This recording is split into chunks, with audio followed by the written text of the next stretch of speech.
जी, अस्सलाम वालेकुम वाला एग्रीकल्चर यूट्यूब चैनल पर खुश आमदीद कहते हैं सब भाइयों को। दोस्तों, किसानों ज़मींदारों पर एक और बम गिरा दिया गया है। कल परसों आपके साथ वीडियो शेयर की थी कि सरसब्ज़ यूरिया जो है उन्होंने अपनी तमाम खादों की कीमतों में इजाफ़ा कर दिया है।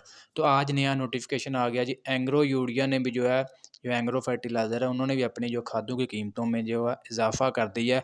नई रेट लिस्ट जारी कर दी है। मुकम्मल आपको दोनों की रेट लिस्ट बताते हैं कि अब जो खादें आप लेना चाहते हैं उनका अब क्या रेट आपको किस रेट पर मिलेंगी, वो सिर्फ़ होंगे जो कंट्रोल रेट है।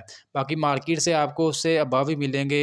ये जी एग्रो फर्टिलाइज़र कंपनी ने आज ही नई रेट लिस्ट जारी की है। इसके मुताबिक जो आपको पहले जो है यूरिया जो ₹2400 तक ₹2440 तक मिलती थी, एग्रो यूरिया ने उसमें यानी 31/3/2023 को यानी कि आज ही जो है इज़ाफ़ा किया है।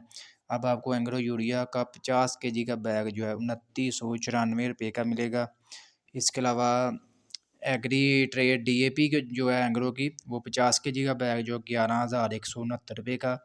इसके अलावा ये ज़ोरावर जो है 50 केजी ₹10,580 का मिलेगा। नाइट्रोफ्रास प्लस जो है ₹6,104 का ये नई रेलिस जारी कर दी है। इसके अलावा जो ये सरसब्ज़ यूरिया इन्होंने अपनी खाद की कीमतों में इजाफ़ा कर दिया है। यहाँ से भी अगर आप बब्बर शेर यूरिया लेते हैं तो उसका रेट जो है अब आपको मिलेगा जी ₹2791 का, ठीक है ना। इसके अलावा सरसब्ज़ यूरिया जो उसका ₹2440 है, जबकि बब्बर शेर यूरिया जो उसका ₹2791 नया रेट आ गया है।